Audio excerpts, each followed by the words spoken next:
What's going on, guys? Samuel One World from Samuel One World Productions here, back with another tier list for you all today. For those who know, I did do a tier list. I did do a tier list where I ranked every season of Big Brother, and I really did enjoy doing that. I did say I was going to do some more tier list videos, and that's the first of many. And now we get to my second one, which is going to be Big Brother because we are ranking every 2022 movie I have watched, which I mean that's like a lot, but I saw 125 movies that came out last year. Yeah, I tend to watch a lot of movies that come out every year. Even when if a lot's kind of crappy, I always tend to watch as much movies as I can. So here we are. Yeah, I did see a total of 125 movies that came out in 2022. So I figured why not do a big tier list where I rank every movie I saw last year. So, I mean, we got 120 rank, so let's not waste any more time. Okay, here is the tier list. Again, I told you, 125 movies I saw in 2022. A couple I actually see very recently, so, but yeah, this is going to be how I can have all the movies I see, and I have them in different tiers. I have the gold medal, which are basically movies I consider to be just top tier, like possibly best of all time, future classic type of things. The rest of best movies I'll still put on the best of the year list, but not on that level, but still amazing. Again, just awesome movies that are awesome, but did not make the actual best list. Good, great, self-explanatory, solid enough, self-explanatory, decent enough, mixed bag, bleh, bad, and train wreck, which is basically bottom of the barrel. There are movies this year that really, at least not yet, at least. Like I never really done movies that were my worst of all time, I'm being honest, but. Anyways, let's just start. We have 365 Days This Day, which doesn't know is a sequel to 365 Days, which came out a couple years ago, and that movie I would put on my worst films of the year list. I think it was in the top 3 on that worst list that year. And the sequel is just as bad. Like, I never got these, like, movies that basically kind of centered around, like, a toxic kind of romance, and it's basically, like, feels so sexy, and but when it's, like, why is this character still with this character? Like, I never got these movies, I'm being honest. Like I'm not, like, bashing those who don't, but I never got the love of these movies, and I'm sure I'm not the only one that thinks that, so yeah. Sorry. But yeah, it's definitely in the trash category. Then we get to A Christmas Story Christmas, which is actually going in the awesome category. Yes. This is definitely one of the most genuine surprises I saw in 2022. I'm pretty sure nobody expected this movie to be as good as it was, and honestly, I'm just give this something. I know it's more than the first one. Yes, it's more original actually. And we tune that fifth chase I mentioned before with After Ever Happy, which is the 4th After movie in 4 years. And pretty much all those movies, and all 4 movies have been on my worst. I think that After We Collide was my worst of 2020, honestly. And After That Happy is unfortunately just the same old shit. Just the same old stuff that you've seen in these movies. Just terrible romance, like why are these two together? Characters are bland, acting is bland. Just so blah. Like, it's definitely not the worst at the number 1 worst, honestly, because there are some movies I did see are worse, but look at that. Then we get to After Yang, which was basically a search movie that came out that I'm not saying it's just one movie that I expect you just watched. We're not knowing much about it like most A24 movies, but it's definitely worth watching, so I'm putting it in the awesome tier. Then we get to Men, the latest film from Alex Garland. For those who don't know, did Ex Machina and Annihilation, which are both movies that are probably some of my favorite movies that came out that year. I think Ex Machina is my top 5 of 2015, and Annihilation is my top 10 of 2018. And Men, unfortunately, is a disappointment. It's still in a decent enough category. I think it still has some amazing direction, like when most Alex Garland products, and the main actress, Jessie Buckley, was a phenomenal performance here. And it started great, it's really great, the score is fantastic. It's one of those movies where it just tries to beat you out of bed with this message that's like, yeah, we get the message. Why do you keep repeating it? It's one of those movies, and I don't think it really, and it does kind of get across, but it just so brainly was like, okay, it's obvious, like, why do you keep beating it up with us? So that's unfortunate, but it still has enough merit to where it's not like a bad movie, but it's definitely not fortunately fell a letdown compared to his previous two works. Then we have Ambulance, Delays from Michael Bay, which I think is actually one of his better movies, actually. So I think I'm putting in the awesome tier, actually. Yeah, I don't think I actually seen it since it came out, but it's definitely one of the better Bay movies to come out in quite some time. Because it's a movie that's basically just dumb fun, but it's dumb fun in the best possible way. That's with great acting, great action, well directed stuff, and that's the best thing I really say about it, is just dumb fun. Then we have Babylon, the latest film from Damien Chazelle. For those who don't know, this is the guy who did Whiplash and La La Land, which are two of my favorite movies of all time. And both movies were my number one favorites of those years. And he also did First Man in 2018, which definitely, unfortunately, wasn't one of those movies, but it was still a pretty damn great movie that was still on my best list. And Babylon, unfortunately, I'm putting in a solid enough tier. Like, it's not a bad movie. I mean, I think in terms of directing and acting, I think it's phenomenal on those fronts. And I can definitely see what I was trying to go for with the story department, at least. It just... this is definitely a movie that's not good for everybody, and this is not going to be a movie I'm going to rewatch like it did with La La Land and Whiplash and even First Man. First Man, I don't know because it's it tells the story, or just the bloated length of the movie, or some of the humor, or some of the decisions. It's just, like, I wish I could have loved it. Again, I can see why people love this movie, and it definitely has some great sequences in there, but it's just a movie I'm not really going to come back to. Sorry. Then we have Beast. Decent. Just simple, dumb fun that just doesn't really do much. It's kind of forgettable, honestly, with a good performance from Alba, not much to say. Better Nate Than Ever, which is the latest, which definitely is, in my opinion, one of the better Disney Plus movies that came out, and I'm gonna put it in the awesome tier because I think it's actually a really well done movie with some great performances, great actors, and some really great musical numbers. Then we get to Blacklight, the first one going in the great category. Just a simple, just typical generically decent action movie. So I have something I don't have much to say about it, but something I really don't. Sorry. And then we have the Bob's Burgers movie, which I'm definitely up and down on how I always feel about Bob's Burgers as a show. I've seen the show, but it's not a show I'm not in love with, unfortunately, but it's definitely a really damn good show. And this movie ended up generally surprising me. I wasn't at the drum much I did, and it goes in the good to great tier. Honestly, again, I don't think it really hits all the stuff it does, but once it does, it's one of those movies where when it hits, it really hits.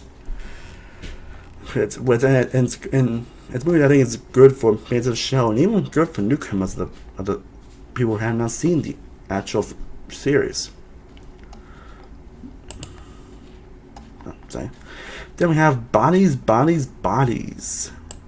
The first one is going in the best of the best tier. Yes, this is no one this movie that's gonna be like a love it or hate it type of movie, and obviously I'm in love with this movie. Great horror comedy, great performances, really unlikable fun characters, and some really great scares and some really great laughs as well. And then we have Bones and All, which as my force goes about, and I think it's definitely worth the praise. It's going in the awesome tier. Definitely worth to watch with two great performances of his lead, a very compelling story, and definitely one of the most realistic romances I've seen in quite some time. So yeah, definitely check it out.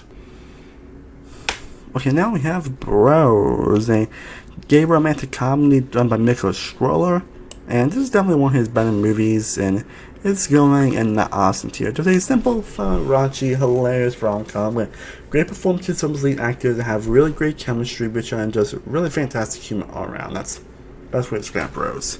Fortunately, they kind of bombed the box office though, but it's really not definitely worth watching, especially if you want to laugh. Then we have Bullet Train, which goes in the good to great category. I mean, that's just really a crazy fun ride, honestly. It does go be a bit convoluted, a bit long for its own good, but it's really, I think, delivers on the pure fun and drilling that it goes for. Causeway, another recent movie I have recently watched that has Jennifer Lawrence and Brendan Henry, and I'm putting this also in the good to great category, honestly. Not because I don't see myself watching again, but I think it's a really haunting, dramatic movie that really delivers on the drama and the feels, and Jennifer Lawrence delivers one of her best performances. Even Brian Tyree Henry delivers one of his best performances, so I definitely do recommend it. Not one I watch again, but still worth watching. Then we have Cheaper by the Dozen. One of the many Disney Plus things really trying to grab was pretty popular from Disney and just decided to revive it. Which I feel like I see a lot of Disney Plus at this point, which could be bad for worse. We'll see as we'll find out. And this one is solid. Honestly, I kind of forgot this movie existed this year, honestly, but it was some fun, honestly. It's one movie that could have been a lot worse. Honestly, it could have definitely been a lot worse, in my opinion. It was just some fun, honestly, and most things like the performances from the kids, and even the performances from the two leads, especially Zach Braff.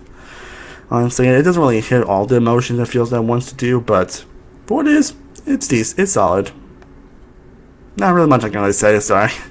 Then we have Chip and Dale Rescue Rangers.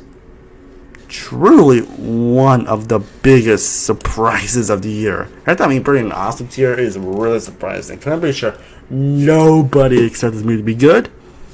And it probably one of the probably the funniest one of the funniest, not the funniest movie I've seen all of 2022. And it's a movie that has a lot of, though it does have a lot of references and everything, it does it in a more natural way. It has a very interesting world to explore. It has some great performances, especially from the two leads. Everyone delivers great moments. The mystery is very compelling. The buddy cop aspect really works. It delivers on the heart and the charm that it wants to deliver. And I'm surprised that this movie ended up being as good as it was. I'm still shocked. Then we have Clerks 3. Again, I never totally forgot it came out this year, but I did watch it, and it's actually going in the awesome tier, actually. I mean, I wasn't expecting it to be as good as it was, but it ended up working very well, honestly. So, yeah, no complaints. Then we have Crush.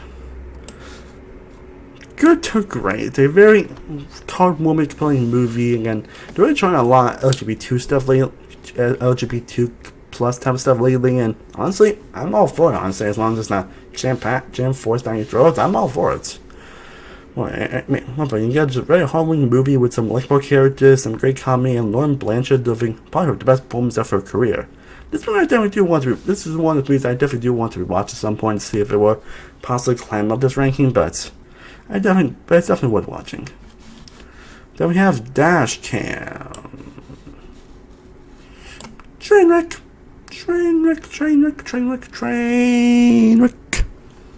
A movie that just has not scary, not horrifying at all, has one of the most unlikable, annoyingly characters in any horror movie you will ever see. And it's probably not the worst horror movie I've seen this year. We'll get to that, but yeah. Now we have Day Shift. A movie I'm doing a little more than most, so it's going in a good to great tier. A movie that doesn't reinvent the wheel or anything, but from what it is, it's fun. Mostly because of the performances and the characters, especially from Jamie Foxx, that really makes the movie so much fun, honestly. It does have a very interesting premise, and you do get some fun, great moments, and even some good action here and there. Not really one of the most memorable movies of the year, but definitely one of the most fun. Now we have DC League of Super Pets. Solid enough. I think a movie that really I ended up doing a little more than expected. While it's obviously predictable, not all the human hits have something that you expect some movie to do. It still delivers on a very heartwarming movie with great animation, great voice acting, and just does a great job of actually mocking a lot of stuff involving the DC and the characters and everything, and I think it really works.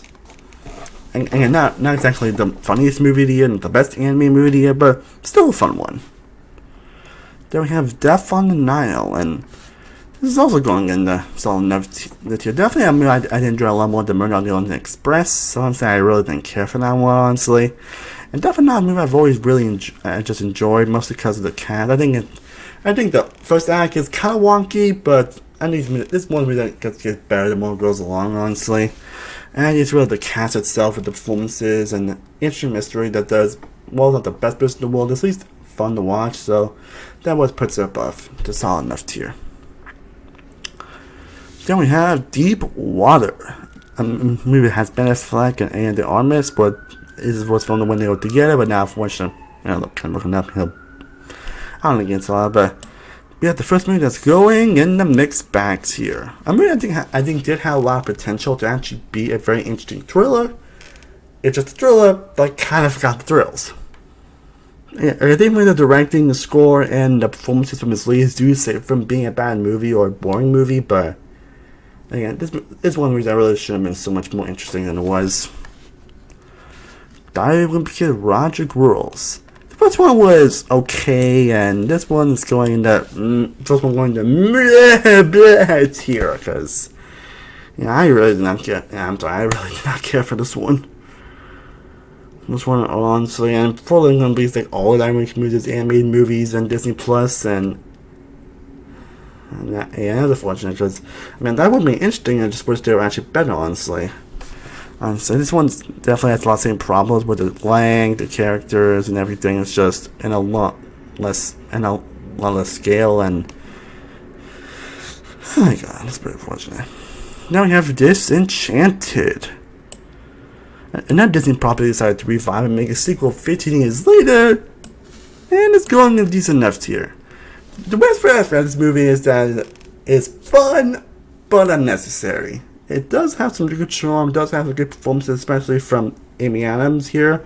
You do get some fun musical numbers here and there like the first movie. But again, it's one of those movies that just feels unnecessary. You really do feel in some areas like, why was this made? I was definitely curious and excited about it, but unfortunately I ended up being kind of disappointed because of that. And when I see the actual product, you're like, why is this made again? I digress. Then we have Doctor Strange in the Multiverse of Madness. Madness.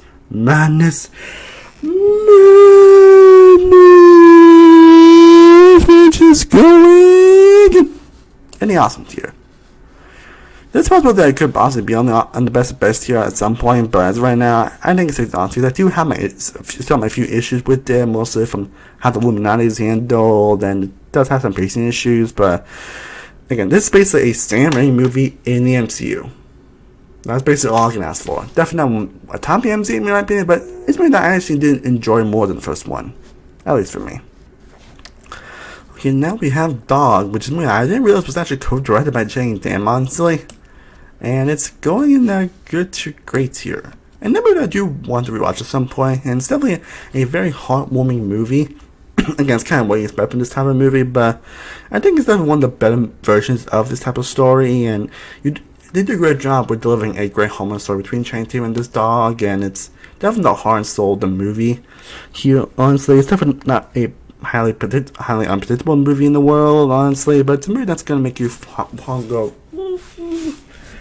especially love dogs, and Channing Tatum does give one of his better performances given in a while, so I definitely recommend it. Then we got Do Revenge, which is going awesome tier. A movie I did not expect to enjoy much as I did, but again, this movie is kind of campy in a way, but it's campy in the best possible way. With the two leads who I think are great actresses, in my opinion, just give great performances, have fantastic chemistry in here as well. You get some fun and great moments here, some real moments that make you laugh, make you smile, and actually a pretty clever twist. Doesn't end the best way, which is why it's not up higher, but still a pretty great movie that's just knows what it is and just delivers. Then we have Elvis, which is going in the awesome tier. Definitely the biggest surprise movie I saw in 2022. I really wasn't expecting to enjoy Elvis as much as I did, honestly, because sometimes these biopics can be up and down in terms of the quality. Sometimes I feel that they don't really get what makes them musicians so popular in the first place. But I know what Buzz Longman from my scene was Romeo plus Juliet, which is a movie I've always really enjoyed, but I've not seen any of his other movies. And I think it's now it's what makes Elvis such a fun presence here. His unique style may not fit everybody, but I think it delivers. Again, it can't be on being too long. But what I say this movie is easily Austin Butler's performance, which I saw on my YouTube channel and my TikTok. I think Oswald gives the best performance of the year. Period. Not just like best actor performance, just best performance, period. Again, I knew Austin Butler when he was on freaking Disney Channel Nickelodeon sitcoms, and finally he delivered a performance like this. Oh my god, I'm still in shock. I'm pretty sure we're all still in shock, but yeah. Definitely one of the better biopics to come out. Then we have Violent Night, which is also going in the awesome tier. A movie I did not expect to enjoy as much as I did, but it's a movie that's basically just Die Hard, but Christmas.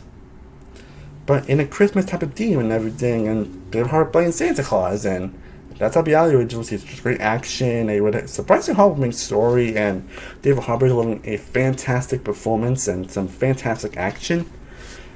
That's basically Final Night in a nutshell, and it delivers on the pure action front. Then we have Smile, another pleasant surprise, which is also going in an awesome tier. A movie that, honestly, I was not expecting it to be as good as it was. I mean, it definitely is a very predictable movie, but it does have some really interesting scares. It does have some really fun moments. The performances, I think, are great across the board, especially from the lead actress, who I've heard the point is actually Kevin Bacon and Character Cyrus' daughter, if I'm not mistaken, but she was fantastic here. Like, truly, truly fantastic. I think the scares really do work here. I think the characters really do work in general. And it has one of the most interesting endings I've seen, and it has more on the mental health stuff that I was expecting, to the point where it actually affected me a little bit after I saw this in the theaters. So yeah, and because that's going to be one there for me, but the first of many amazing horror movies that came out this year. Again, during my, again, I don't know if you guys know, but 2022 was a phenomenal year for horror movies. And you'll definitely see that later on in this video. Sorry. The Black Phone, another horror movie that's also going in the awesome tier. I feel that's not really the scariest movie in the world. It's really, it's kind of more of a thriller than anything, but while it does have some good scares, it delivers way hell on the thrills. By delivering one of the thrills with Ethan Hawke delivering one hell of a performance as his maniacal evil villain. And even the kids, I thought actually a lot more compelling than I was really expecting. What I was expecting, the stories and everything that was going on with them and everything, and it just delivers on everything and drills and does need to. Again, well, it shouldn't be as good as it was, but again, another great horror movie in the year, fairly great. Then we have Hustle, which is going in the good to great category. A simple, generic sports movie that does have a lot of heart to it, and Adam Sandler giving one of his best performances. That's all I'm going to say, but I do recommend it. Black Adam, also going to good great tier, which I know is going to be controversial now, because I know this movie's gotten trashed so much. We want the worst superhero movies in recent memory. But I actually don't think that actually. I mean, I actually kind of enjoy it. Even on rewatch, I still enjoy it. And I don't know when the hell we're going to see The Rock play this character again, unfortunately, considering, you know, that crazy stuff in DC that's going on lately. But it's one of the movies that I feel like it could have been just made in the 2000s. It's a movie that just knows what it is and delivers. Again, Dwayne The Rock is great as always. The Justice Society is great, especially Pierce Brosnan, giving one of his best performances. Has great action, great moments. Again, it's kind of generic in a way, and that's one of the most forgettable villains I've seen in quite a while, but what it is, I think it delivers. Then we have Thor: Love and Thunder. Yes, I actually did enjoy this movie, actually. Again, I definitely obviously can see the criticisms with this movie, obviously, and obviously I don't think it's like better than Ragnarok, unfortunately, because of those criticisms. For what it is, I think Thor is still a really entertaining and fun movie that still has great performances from its actors, especially from Natalie Portman and especially Christian Bale. My God, I wish we got more Christian Bale in this movie. Why can't I put him in this type of movie, seriously? And sorry, it isn't the most compelling in the world, but I think it delivers on the great punctual action here. The humor is still great at a lot of points there. I think there's some humor where it just really just goes on and on and on and on and on and on and on and on and on. Yeah, unfortunately I didn't love this movie much as I wanted to. I wouldn't say like a disappointment, but it definitely didn't really exceed my expectations. But for what it is, I think it was a damn fun, good movie. Definitely not the best Thor movie out there. Definitely not better than how I would consider the third Thor movie better than this, but it's still a fun movie. And we have Jurassic World Dominion. Not really that people seem to bash on, but I actually kind of enjoy it. So yeah, it's going in the great tier actually. And again, another movie where I can definitely understand the criticism this movie has. Again, I do think it's kind of ridiculous they had to focus on freaking Locust of all things in the Jurassic World movie.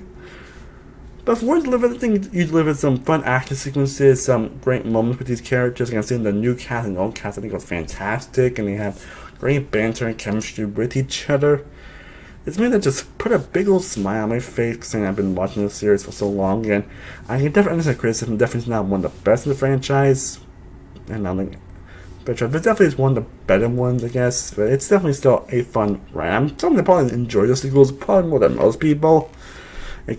People, even the third one, I say is badly good. So yeah, I enjoyed Dominion.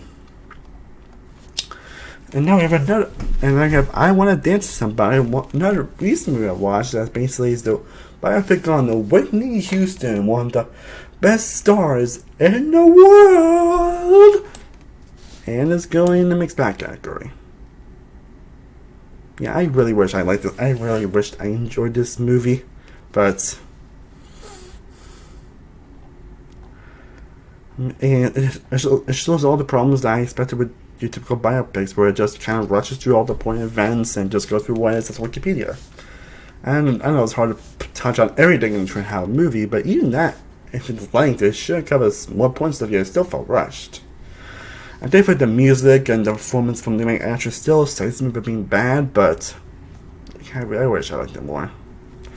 And I will say the same thing with Don't Worry Darling, the latest film from Olivia Wilde, who, for those who don't know, directed Booksmart in 2019, which is one of my favorite R-rated comedies, and he did Don't Worry Darling is a mixed bag, because while it does have great concept and some phenomenal performances, especially from Florence Pugh, I was like it delivers some concept. It's one movie that tries to develop a great mystery, but once you get the answers, you like it kind of. Once you actually get the answers, though, it kind of just.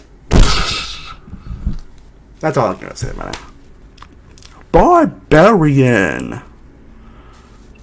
Man, numbers going in the best of the best. And Barbarian, in my opinion, is the best horror movie to come out this year. It's a movie that's basically just batshit weird and crazy, but in the best possible ways.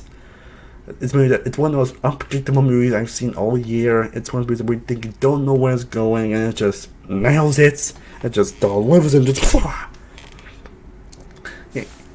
And you do deliver on great scares, great performances with Cast Patrick, and it's so great seeing Justin Long great in the movie again. Like, it's so great. I love Justin Long. And the message that it tells, that's how you do. I'm gonna say the message that it does tell in this movie. Just clarify. This is how you do it right. That's all I'm gonna say. Yeah, Barbarian, best horror movie in a year filled with greats. Amsterdam, the latest film from David O. Russell, who's probably making some great movies, has had a lot of controversy, and yeah, it's been in the back category. Unfortunately, it's a pretty terrible murder mystery that when the mystery is just obvious and not interesting, the characters are just terrible and not interesting. The performances itself do save from being in train wreck category, but it's definitely not a movie that. Yeah, sorry. Then we have Top Gun Maverick, which is also going in the best category. A sequel that was long in the making, and it somehow exceeded my expectations. Because again, I'm someone that didn't love the first Top Gun movie, and I think it's still a damn good movie, but I never really was falling in love with it. But this sequel just blew out of the water. Again, it may feel like kind of a clone copy of the first one, but it doesn't do it in a way where it feels like a total retread. And you do get some phenomenal performances. It's basically kind of the first movie, but just in a more emotional and impactful way.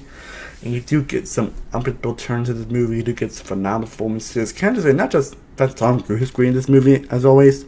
It's so great seeing Miles Teller back in a great movie again. Just awesome. And again, the fight sequences are phenomenal and just majestic. It's crazy this movie ends being as good as it is. Then we have Everything Everywhere All at Once, which is another movie that's going in the best in the best category. A very trippy, crazy movie. Again, it's basically a multiverse movie, but it's definitely wild and trippy, but it does live on just pure emotion, just heartfelt, and Michelle Yeoh gave one of the best performances of the year. Just watch for yourself. Then we have Puss in Boots: The Last Wish, which I did actually rewatch, and just like expected, is a movie that honestly has gone up in my ranking towards now it's actually in my top 10, which I kind of expected. And so it's going in the best category again. Definitely another genuine surprise. Again, who knew a Puss in Boots movie in 2022 would be another top tier DreamWorks movie and one of the best movies of the year? Just say, who freaking knew? Then we have a Nope, another movie that's going in the best of the best category. Another great horror movie, another fantastic entry from Jordan Peele's catalog. Keep it going, Peele. Keep it coming. The Banshees of Inisherin, the latest from Mom and Donald, which is also going in the best category. A very compelling movie that has great dry humor and has phenomenal performances from its two lead actors and a very compelling story and another very unpredictable movie. Just yes. The Northman, another one that's going in the best of the best category. And not maybe I'm going to likely watch often, but it's a very long movies that came out. This one is definitely my favorite. I'm someone that's not really huge on Lighthouse in the Woods like most people are, but this movie I can say is a phenomenal watch. Then we have Terrifier 2. I did watch the first Terrifier, and it's decent at best. But Terrifier 2 is another movie that I will put in the best of the best category. And another amazing horror movie again. Another year filled with amazing horror. Again, can't feel bad too long, which is why it's not a bit higher, but it's definitely a sequel that really takes what made the first one so great and just delivers on the pure kills and the insanity and craziness, and it also has one of the best final girls in recent memory. So, yeah. Then we have Avatar: The Way of Water. I did see the Avatar sequel that came out this year, and I'm actually putting it in the awesome category, actually. I would say it's still a bit too long, which is probably why it's not up in the best category, but who knows, it might end up being that way the more I watch this movie, because I'm sure, but since my mom is a big fan of first Avatar, I might end up watching this movie often like the first one I did, but I think I actually like this movie honestly a lot more than the first one, actually, and it's crazy we finally got a new James Cameron movie in 2022, and it ended up being an Avatar freaking sequel of all things, but what it is, I think the way what I think delivers on a lot more pure emotion. I think the characters are a little more interesting. I think the storytelling is a lot more interesting, and not feels like a retread of other movies. I think it manages to deliver on a lot of interesting aspects to it, and I'm actually kind of curious to see what they're going to do with continuing the story. As for the visuals, are amazing, phenomenal, of course they are. But now we have Black Panther: Wakanda Forever, the first of 4 movies that's going in the gold medal category. Yes, I haven't had a chance to rewatch this movie yet because I wanted to wait to be on Disney Plus before I do, but Wakanda Forever I think still is an incredible experience. I'm happy I got to experience in the theaters. And the fact, like, this movie was that really dealt a bad hand with what they had to go through, but looking back on it, I still am fond of this movie. Like, this now has some of the best MCU moments in recent memory, especially with that opening sequence that made me cry so freaking much. But despite its long luck, I think it managed to deliver a compelling story with cheering being amazing as well, along with Angela Bassett delivering the best performances in this movie in general. You also got one of the most compelling villains in Namor, fantastic action, great visuals, definitely much better visuals than the one in the first movie. An amazing final battle, fantastic music, just... Okay, now we have Emergency. A very underrated movie that came out recently. I think it's actually a really good to great movie. It's one movie that you should very much check out on your own without knowing much about it. And it delivers a very crown story with some very interesting messages and some good performances to boot as well. Emily the Criminal. Awesome! it's definitely an awesome tier. A very compelling movie that has a very interesting story, a very realistic portrayal of what this kid is going through, and I Plaza, like, I know some people didn't like some of her performances, but I think this film proves that, hey, she can be a great actress. Enola Holmes 2. You're too great. Definitely not as good as the first one, unfortunately, but it does live a lot of the same fun aspects I enjoyed about the first one. Honestly, with the performance, especially from Millie Bobby Brown and Henry Cavill, getting more time to shine the show up with nice taste. The mystery isn't as compelling and a little predictable as the first one, but I think it's still a worthy sequel to the first one. Then we have The Fabelmans, and of course, Fabelmans still is my favorite movie to come out last year, and it's definitely going in the gold medal of the year. Gold medal. Again, the first 2 or 4 movies that appeared in this tier, Fabelmans is definitely my favorite. It's definitely one of the best Spielberg movies in recent memory. Definitely one of the most realistic and one of the most emotional movies I've seen quite some time. Some of the best directing and acting, and a movie that's made for pretty much film lovers and filmmakers alike. Then we have Fantastic Beasts, the secret film. Again, very interesting to talk about Harry Potter, considering all the stuff that's going on, especially with the Hogwarts Legacy coming this year. But I actually enjoy Secret Dumbledore, actually. I'm actually pretty in the cookie again. I've not watched this since it came out, so I don't know if it's going to go high or low after my first rewatch. But for what it is, it's definitely fixed a lot. While it does have some of the same issues kind of really well, it does fix a few of those issues, and it may still be a fun and enjoyable movie. Batman Nixon actually being more interesting as Grindelwald than Giant Depp was, so yeah. Then we have Fire Island. That movie that I would just recommend just watching for yourself and not knowing about it, but it's going in the good and great tier. Same with Funny Pages, which is also going in the good and great tier. Then we have Glass Onion, a Knives Out mystery. Go up to the best of the best. I think another sequel that's again very wordy like the first one. Again, I'm still debating when I enjoyed this more than the first Knives Out, honestly, but I think Glass Onion is still, even if I don't like it, if I like the first one's better, I think it's a very worthy sequel of the first Knives Out with compelling characters, fun interactions, and Craig's amazing performance as Monte Blanc, who is my favorite character to come out in 2022. I'm really surprised if he ends up kind of like a major icon in future movies to come. So, yeah, pretty much everything a little bit of the first Knives Out, it's in the sequel. Halloween Ends. Oh boy, one of the more divisive ones that come out this year. And for me, I'm one of the people that just thinks that it's decent. This movie is honestly the most disappointing movie I saw this year. Honestly, I mean, I was actually very curious to how they actually end this story and how we it's been that amazing battle. Yet they pretty much didn't, and so to a different story that, well, I do admire the risks and the craziness that it delivers. I just don't think it was executed all that well. And while you still get some great performances from his cast and everything, you still get some very compelling ideas and the messages. I definitely mind the messages it was telling. I just don't think it was executed the best, and that final battle, don't get me started on that. Like, a franchise based on Laurie and Michael, the main characters, you have to sideline the whole movie. They're trying to claim, oh, that wasn't the plan the whole time, but you kind of market it as that, and that's kind of what's last year's movie, so yeah, unfortunately. I'm someone that's not really a huge Halloween fan, but yeah, this was disappointing. Then we get to the reboot of Hellraiser. I actually did watch all of the Hellraiser movies actually in anticipation for this. I think I meant to do like a ranking out of tier list of this, but I just not get around to it.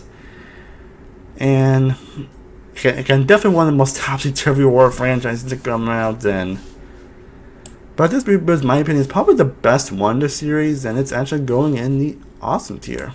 Yeah, and all of is going in the awesome tier, where, again, like majority of the movies, they have to be decided by some actual compelling threats. You also get some very compelling characters, some great visuals, some great moments, some really intense scares, and what it to Pinhead was fantastic. Just a very worthy addition to the franchise, and in my opinion, the best movie in this franchise. And To be honest, it's not even close. I should tell you something about this franchise. Then we have Hocus Pocus 2, the long-awaited sequel to the classic Halloween classic, and it's solid. Again, the Three Sisters are fantastic here. I just don't think it really reaches the great story and messages and the trauma of the first movie. That's really all I can say about it. It's definitely not one of the worst sequels, honestly. It's not one of the best, but it could have been a lot worse. Hollywood Stargirl, which is a sequel to that movie Stargirl that came out a couple years ago, which I've actually really enjoyed. And while I won't say it's as good as the movie, I still think it's actually a pretty good movie. Not much I can say about it, honestly. Then we have, I think the first movie I saw this, I believe the first movie I saw in 2022, Hotel Transylvania Transformania. Now, personally, I'm someone that actually enjoys the Hotel Transformania probably more than most people. People actually, I really do enjoy this movie. They're not like the best animes I've seen. I actually do have a good enjoyment and whenever I do watch them. And with this being the last movie franchise, I think they went out with a good one. So it's going in the good to great category. Honestly, I'll say this probably is my third favorite. I'll say this probably is in the base between my favorite in the franchise, probably the first one. Honestly, I actually enjoyed it that much. Actually, I think it ends the franchise very fondly. I think the takes to do with these characters were pretty interesting, and the interactions are still great, and the humor is still great.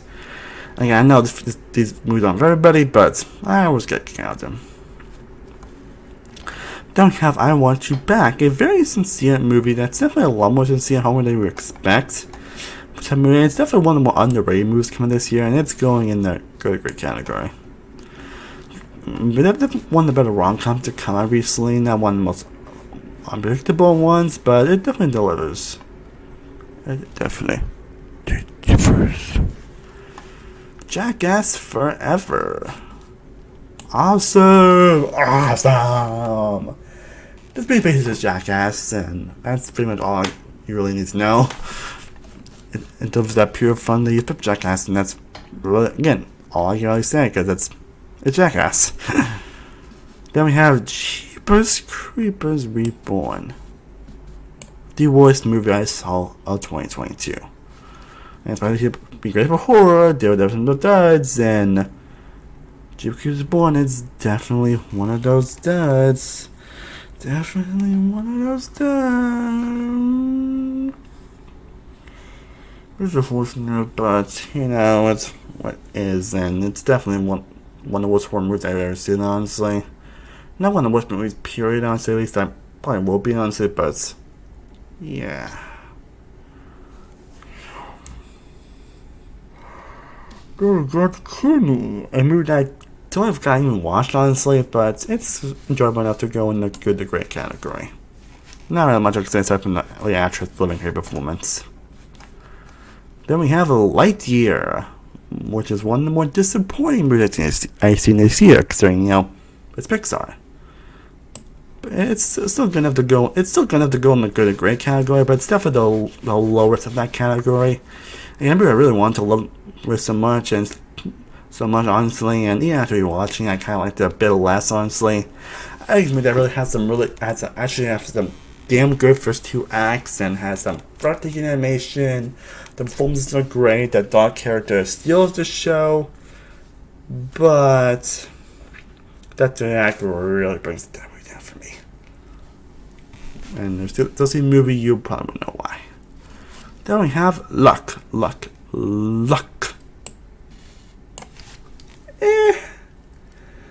I wish I liked it more because it doesn't have a good concept, but I just really enjoyed it because it does have a great concept and does have some great voice acting, some great animation, but being the first animation from MTV, it could have been so much better. Marcel, the show was chosen on one of the more simple movies to come out this year, so it's one of the most heartwarming as it's going in the awesome category. And I mean, that's very just simple, but it works. It's heartwarming and it works. That's all I'm going to say about it. Marry Me, a movie that was also a genuine surprise. I didn't enjoy much as they did, as Jennifer Lopez and Owen Wilson has a very interesting concept to the movie. Basically, Jennifer Lopez is a pop star, and then her marriage Rocky, and we see Owen Wilson carrying like a marry me sign, and for some sort of reason, and holding it, and it's like, hey, I'll marry you. And it ended up being a dear rom-com. It was not obviously one of the most unpredictable rom-coms I mentioned. Sometimes rom-coms don't need to be unpredictable. They need to really be charming, fun, and just have great chemistry, and they do. Jennifer Lopez gives one of her better performances she's given in a while, and Owen Wilson's charming as always is, so yeah, I'm actually putting this movie in the awesome tier. Got a lot of movies to go. So I'm gonna make my speech with some of these, just like this now. Then we have as we now have Memory, one of the weaker Liam Neeson action movies, and mid tier, probably one more forgettable movies coming out this year. Me Time, a really solid, fun, bright comedy with Ken Hart, Ron Wahlberg, delivering some good chemistry and some funny moments. Some humor really does go. It does have some terrible humor points, but it delivers what it does. Minions, The Rise of Gru.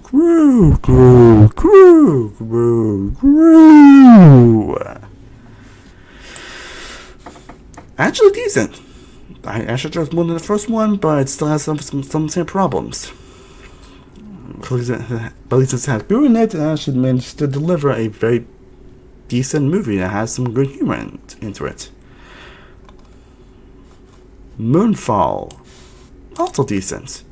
This is one of the better known epic movies, but still plays some of the issues with this director. I used to say hate doing movies, yet because it's the same, you kind of the same movies all the time, so yeah. Then we have Moonshot, which is also decent and not really much to talk about. It's bad from having some occasional fun moments and some great performances from Cole Sprouse and Leonard Cohen, but nah, there's not really much I can really talk about. Again, sorry if I'm not talking about this movie so much, but some I just don't really have a lot to say about. Then we have Morbius, which actually isn't going in the trailer category, it's actually going in the bad category. Yes, it's not going in the... Yes, it's actually not going in the worst category. I don't think Morbius is as bad as I'm making out to be, mostly because of Jared Leto and Matt Smith's performances, but yeah, it does feel like a movie that should have been at least back in the 2000s, so yeah. Okay, let's go for the rest of one. We have Texas Chainsaw Massacre, the latest entry in the franchise, and yeah, it's actually going decent here. Again, I mean, I don't really hate it much as everyone else does. It's definitely one of the better movies in the franchise, so that's not really saying much, considering this is also a very top-tier horror franchise. But I think the acting performances and that to do a lot of... and Leatherface definitely has some great design. Leatherface definitely has great presence throughout the movie. It definitely has some terrible decisions, what to do with the Sally Hartfield character, like, really? But it's decent. Night at the Museum comes out again in a surprisingly solid, fun animated movie and a fun addition to the franchise. Again, not a franchise I probably enjoy more than most people, and while it's not one of the best, it's definitely one that could have been a lot worse, but yeah, ended up being kind of fun. Yeah, I'm just surprised as you are. Not Okay, a very underrated movie with a pretty interesting message and story that's gonna go great category, with Zoe Touch delivering an amazing performance as the character, and the version as goes is very interesting. Orphan First Kill, another genuine surprise, as I did see the first Orphan in a great horror movie with a fantastic twist, and they have a prequel that actually is really worthy of the first one. Again, I said the first one is definitely better, but Orphan First Kill I think is actually a very worthy prequel with the fact they actually brought back the main actress of the movie, and they were able to make her still feel young by her being older, but it's still impressive how they're able to do that. So, but yeah, a really fun movie that has some really surprising twists, but it doesn't really diminish the impact of the first movie, which is even better. Paws of Fury.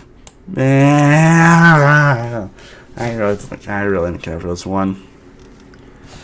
Pearl. Best of the best.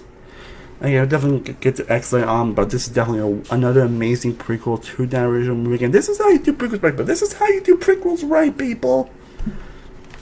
And now we get to another movie that belongs in the gold medal category, and that is Guillermo del Toro's Pinocchio. And this was actually a movie that Guillermo del Toro wanted to make in 2008. And you really feel the passion, the heart behind this movie. Again, I was not expecting to love much they did, but this movie that really just hits and bangs on the emotions and the animation, the storytelling. And definitely going to be held as an amateur classic for years to come. And a hit from the amazing Del Toro. Fortunately, I can't say anything if Robinson Beck is just taking on Pinocchio, which is now in the bad tier. I moved that honestly, I kind of like it a lot less the more I think about it. It's really the performances that really do save from being in the trainer category, but yeah. I officially consider this to be the worst Disney live action remake we have gotten. And I'm someone that's kind of forgiving on these remakes more than most people, but even I can defend this. Sorry. Then we have Prey, which is going in the awesome tier, a film that was close to making my actual best list. But Prey, I think, is a fantastic movie that, and also how you do prequel right, but also, man, there's been some good prequels this year. But Prey is pretty much how you do a prequel right. Honestly, and shows that if you're going to revive an old franchise, try to keep it more simple instead of just going big bombastic all the time. Sometimes it's key to do it in a simple category, and that's what Prey does. Rescued by a Ruby, another great animal movie that came out last year with an amazing performance by Grant Gustin and such great chemistry with the dog and the main character, and goes in some very interesting directions. Definitely recommend it. Rosalina, a very interesting take on Romeo and Juliet. It's very fun and interesting, but also very compelling to watch, and it's definitely a movie that's worth watching, with Kevin definitely giving up all the best forms of career, so yeah, definitely an awesome tier. Samaritan.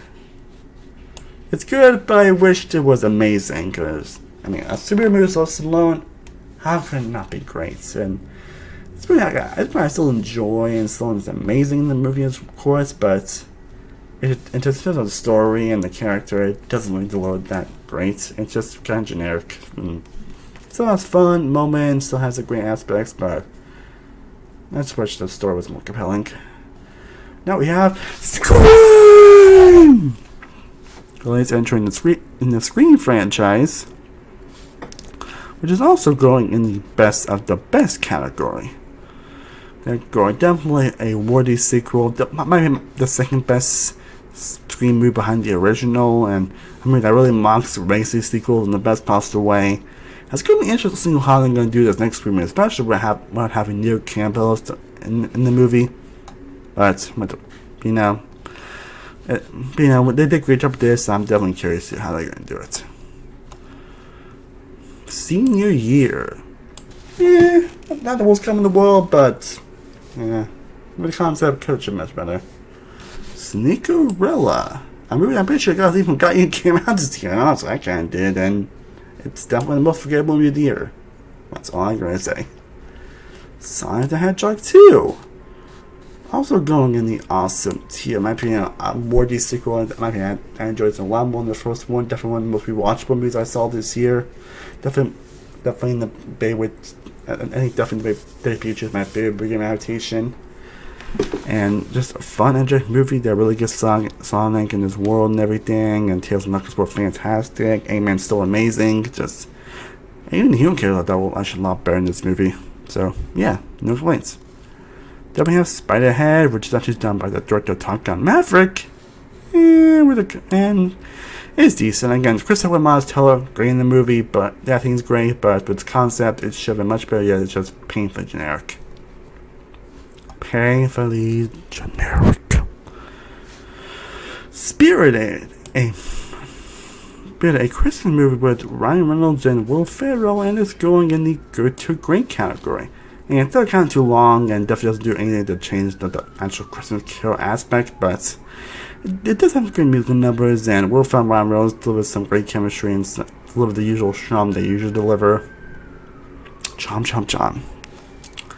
Strange World. Mixed bag.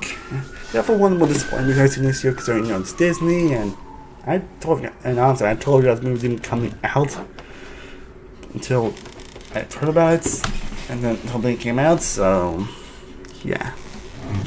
Studio 666, a whole comedy with the Foo Fighters, and I actually am a huge fan of the Foo Fighters. Yeah, unfortunately, it's just decent. It doesn't really do much of scares, it's like a little bit of comedy. Not the worst movie out there, but it's just there. Tall Girl 2. Why is that anything feel the first movie that's already terrible? I have no idea, and it's just as bad as the first one. The 3-5. I don't hate this one as much as most people do, but it's definitely not a good one, and it should have been so much better. The Anna Project, a pretty charming and interesting movie that I definitely really enjoy, and it definitely has some great performances from its cast. Some elements of the story don't really hit, but the more it does, it really does. The bad guys. The bad guys is actually going in the good. Is actually going in a awesome category. Yes, another great classic from DreamWorks. The fact that we ended up being as good as it was definitely surprising. Surprising since that DreamWorks was kind of down with Spire the last couple of years. They really nailed it with the bad guys and Puss in Boots here. The Batman, the Batman, the Batman, the Batman. Yeah, which is the fourth movie that belongs in the gold medal tier list. The fourth movie that belongs in this tier list. What is this that hasn't already been said, and what haven't already talked about it? Okay, originally was going to be my favorite movie of the year, and Kill the Family just knocked it off, and well, yeah. Then we have The Curse, it's a fun, solid horror movie that doesn't have the best characters in store in the world, but I think it delivers on what it does. Same with Pray for the Devil. Not the best action movie in the world, but could have been a lot worse. The Gray Man. I mean, it's definitely better than the Rooster Teeth's last from Cherry, but why are there many type of movies after finishing one in that game? I gotta tell you about this. Is the most forgettable movie coming this year. I don't actually hate it as much as most people do, but yeah, why is I think this Ice Age franchise again? Seriously, yeah, we're almost done with the ranking, guys. Guys, we are almost done with the ranking, but maybe you should let me know what you thought about all the movies you've seen down below in the comments. Let me know what are your favorite movies last year, what are your worst movies this year, what movies you were disappointed, surprised, or underrated. I will love to know down in the comments. Let me know if there are any movies I probably should have watched this year. I'm sure there are probably some movies I might have missed this year, but I would love to know your thoughts down below in the comments. Then we have The Invitation.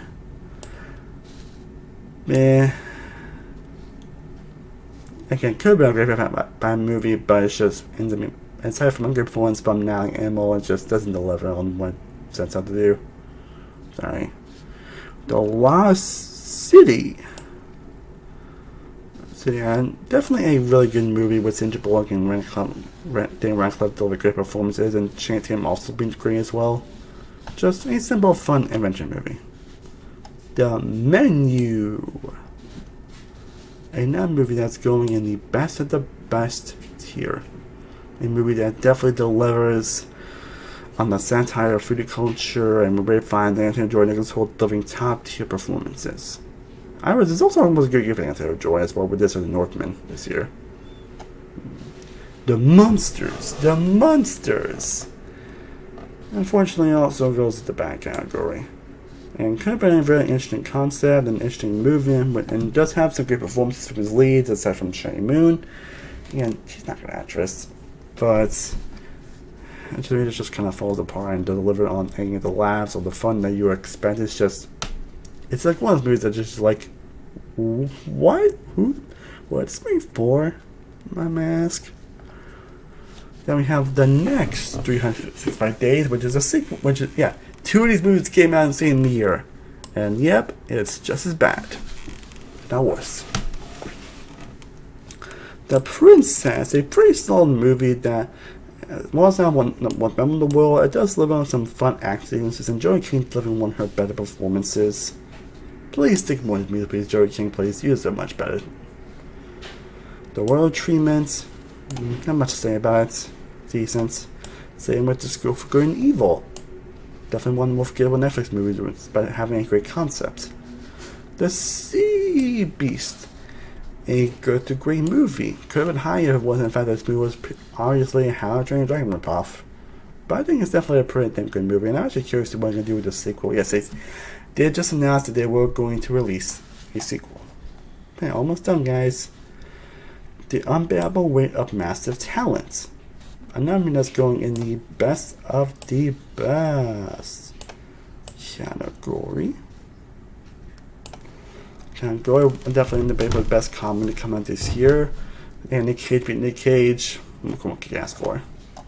The Whale. I finally able to see The Whale finally, and it was good.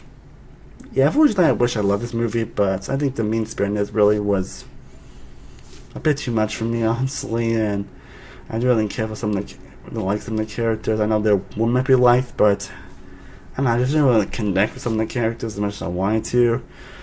But obviously, Brendan Fraser, phenomenal performance, best performance of his career. Good, man. Awesome, man. Again, I wish I liked it more, and instead of like going to be a one done for me, but I mean, hey, good old lot worse for me. Good old lot worse. Now we have Day/Dem, another film with a great concept, but ended up being a mixed bag. Then we have, and I also the same with 3,000 Years of Longing, which is done by George Miller, his first one since, I believe, Mad Max 3 Road. And then one that's just okay, and doesn't really deliver his concepts, but it's great performances from his cast. Then we have Turning Red, which is, yes, I love Turning Red. I freaking love Turning Red this year. Definitely another classic from Pixar. I'm sorry, I know some people are like, oh, this movie's offensive, or this movie's blah blah blah, this, especially parents, but I think it delivers on the charm, and it delivers, and the anime aspects are amazing here. The characters are fun, likable. The aspect from the paint that was great. It's just hilarious and charming, and pretty much what you expect from Pixar. 4 movies left to go. Uncharted. Definitely not the worst film adaptation out there, but definitely not one of the best. It's decent. Again, Mark Wahlberg, not my silly. Weird. Then we have Weird, the Al Yankovic story. And other movies actually was one of the better biopics to come out. And I'm purring in the awesome here. Yeah, definitely one of the better biopics to come out recently. But then when I clipped over such a great performance as the social Weird Al, and I guess more of a parody biopic than anything, but I think he still delivers on what you expect from Weird Al at this point. So yeah, definitely one of the better biopics. Wendell Wild, the latest movie from Henry Selick, which I did finally watch, and it's solid. Not one of his best, but not one of his worst. And then lastly, we have X. We reached the last movie, and we have X. And it's going with Pearl as the best. And 2 movies in the new franchise coming this year, and they're both on the best. And truthfully, I cannot wait for the third one that's coming out very soon. Like, again, what an amazing year for movies this was. So yeah, got these. And boom. Boom. Well, guys, I hope you enjoyed me ranking through all 2022 movies that came out this year, all 125 movies, doing in a tier list style. And I'm really enjoying doing this tier list, and I hope to do more of this down the road. Again, I'd love to know how you guys talk about any of these movies down below in the comments. Let's talk about any of the movies down below. I have a lot more tier lists and content ideas coming your way very soon, so stay tuned for that. As always, I'm Sam World of Sam Productions. I will see you next time, and as always, stay cool, everybody. Peace.